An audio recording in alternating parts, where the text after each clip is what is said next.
ஈரோடு மாவட்டம் சித்தோடு அருகே ஸ்கூட்டரில் ஹெல்மெட் அணியாமல் சென்ற கபடி வீராங்கனை நிலைத்தடுமாறி கீழே விழுந்ததில் பின்னால் வந்த ஈச்சர் வேன் மோதி தலை சிதறி சம்பவ இடத்திலேயே பரிதாபமாக உயிரிழந்தார். 23 வயதான கபடி வீராங்கனை தீபிகா உயிரிழந்த நிலையில் ஈச்சர் வேன் ஓட்டுநர் மாதப்பன் மீது போலீசார் வழக்கு பதிவு செய்து விசாரணை நடத்தி வருகின்றனர். மேலும் இச்சம்பவம் அப்பகுதியில் பெரும் சோகத்தை ஏற்படுத்தியுள்ளது.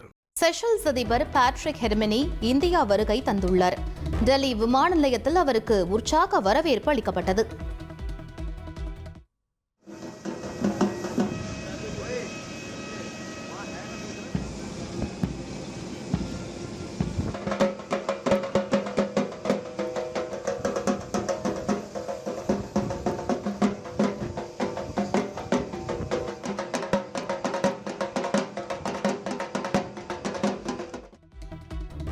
பீகாரைச் சேர்ந்த நீட் மாணவி தூக்க மாத்திரை உட்கொண்டு தற்கொலை செய்து கொண்டதாக கூறப்பட்ட சம்பவம் பாலியல் வன்கொடுமை செய்யப்பட்டதற்கான தடயங்கள் இருந்தும் பீகார் காவல்துறை இதை தற்கொலை என சித்தரிக்க முயற்சிப்பதாக மாணவியின் பெற்றோர் கண்ணீர் மல்க தெரிவித்துள்ளனர்.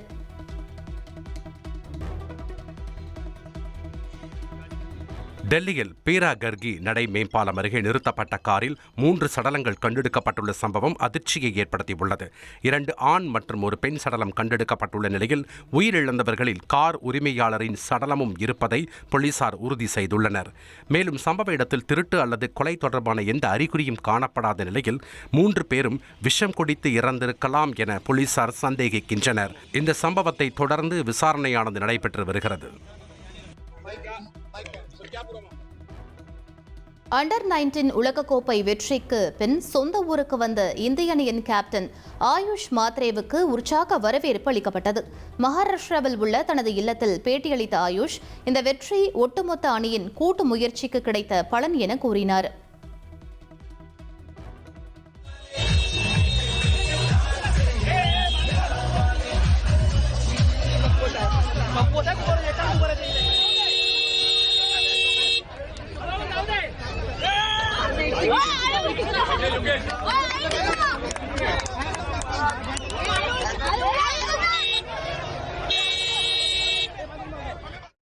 கரூர் மாவட்டம் கீழக்குட்டப்பட்டியில் 11ஆம் ஆண்டு எல்கை பந்தயம் சிறப்பாக நடைபெற்றது. சீறி பாய்ந்த மாடுகள் மற்றும் குதிரைகளை வழி நெடுகிலும் சாலையின் இருபுறத்திலும் ஏராளமான பொதுமக்கள் நின்று பார்த்து ரசித்தனர்.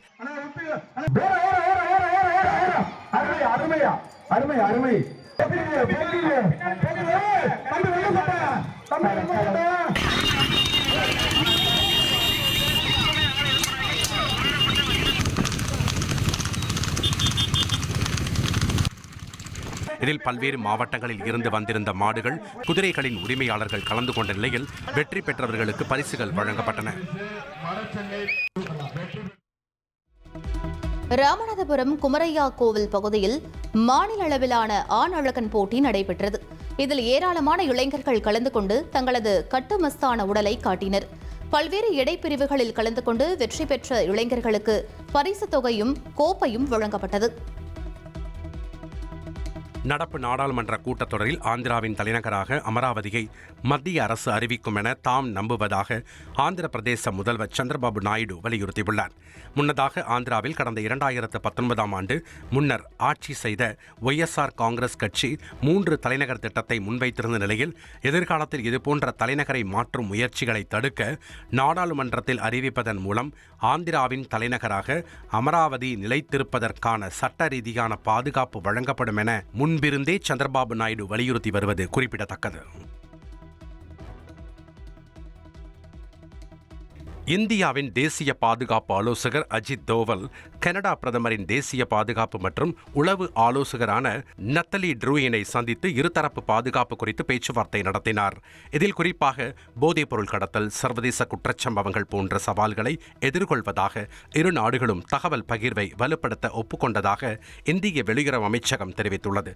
சைபர் பாதுகாப்பு, மோசடி தடுப்பு, குடியேற்ற சட்ட அமலாக்கம் ஆகிய துறைகளில் உள்ளூர் சட்டங்கள் மற்றும் சர்வதேச பொறுப்புகளுக்கு உட்பட்டு ஒத்துழைப்பை விரிவுபடுத்த இண்டிகா மற்றும் கனடா ஒப்புக்கொண்டதாகவும் தகவல்கள் தெரிவிக்கப்பட்டுள்ளன. ஆர்எஸ்எஸ் நிகழ்ச்சியில் நடிகர் சல்மான் கான் பங்கேற்றதை குறித்து உத்தவ் சிவசேனா கட்சியைச் சேர்ந்த எம்பி சஞ்சய் ராவுத் கடுமையாக விமர்சித்துள்ளார். கூட்டம் சேர்ப்பதற்காக சல்மான் கானை ஆர்எஸ்எஸ் நிகழ்ச்சிக்கு அழைத்தார்களா அல்லது தற்போது ஆர்எஸ்எஸ் அமைப்பில் இஸ்லாமியர்களுக்கும் இடம் உண்டு என்பதை காட்டுவதற்கான நடிப்பா என்றும் அவர் கேள்வி எழுப்பியுள்ளார். மேலும் இதற்கு ஆர்எஸ்எஸ் தலைவர் மோகன் பகவத் விளக்கமளிக்க வேண்டும் என்றும் அவர் வலியுறுத்தியுள்ளார்.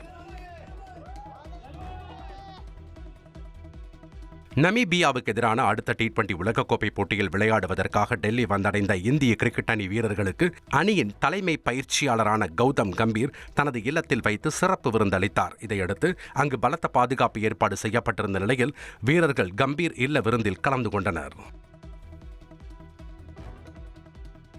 ICC மற்றும் பாகிஸ்தான் கிரிக்கெட் வாரியத்துடன் நடைபெறும் அவசர கலந்துரையாடலில் கலந்து கொள்வதற்காக வங்கதேச கிரிக்கெட் வாரியத்தின் தலைவர் அமினுல் இஸ்லாம் பாகிஸ்தானின் லாகூருக்கு சென்றுள்ளார்.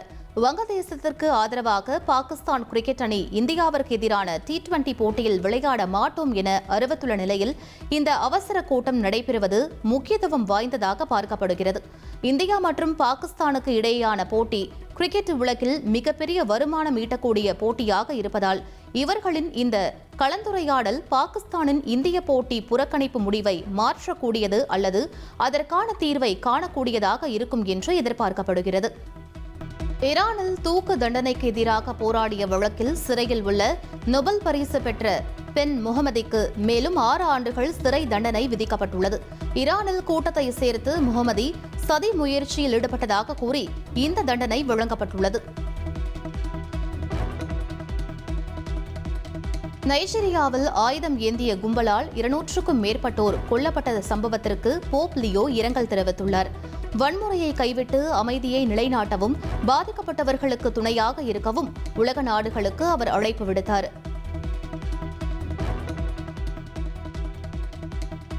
தாய்லாந்து பொதுத் தேர்தலில் பிரதமர் அனுடன் தலைமையிலான பும்ஜாய்தாய் கட்சி 190க்கும் மேற்பட்ட இடங்களில் முன்னிலை பெற்று ஆட்சி அமைக்கிறது. 116 இடங்களை கைப்பற்றிய நதபோங் தலைமையிலான மக்கள் கட்சி எதிர்க்கட்சியாகிறது. 2.73 கோடிக்கும் அதிகமான மக்களின் உள்ளங்களை வென்ற தந்தி டிவியின் டிஜிட்டல் தளங்கள், 1.26 கோடி யூடியூப் சப்ஸ்கிரைபர்ஸ், 47 லட்சம் ஃபேஸ்புக் ஃபாலோவர்ஸ், 26 லட்சம் இன்ஸ்டாகிராம் ஃபாலோவர்ஸ், 23 லட்சம் எக்ஸ் ஃபாலோவர்ஸ், 11 லட்சம் தந்தி ஆப் டவுன்லோட்ஸ், 30 லட்சம் வெப்சைட் மந்த்லி ஆக்டிவ் யூசர்ஸ், 14 லட்சம் வாட்ஸ்அப் ஃபாலோவர்ஸ். அசுரபலம் கொண்ட எங்கள் டிஜிட்டல் கரங்களில் உங்கள் விளம்பரங்களை சேர்க்க வாட்ஸ்அப் பண்ணுங்க 8939888378. Email advtanditv@dttv.in. 1,26,00,000 மனங்களை வென்ற தந்தி டிவி யூடியூப் சேனல். தவிர்க்க முடியாத தம்ப்நெயில்ஸ், கலக்கலான கான்டென்ட்ஸ். நீங்களும் இந்த குடும்பத்தில் இணைய இப்பவே சப்ஸ்கிரைப் பண்ணுங்க. அசுரபலம் கொண்ட எங்கள் டிஜிட்டல் கரங்களில் உங்கள் விளம்பரங்களை சேர்க்க வாட்ஸ்அப் பண்ணுங்க 8939888378. Email advtanditv@dttv.in.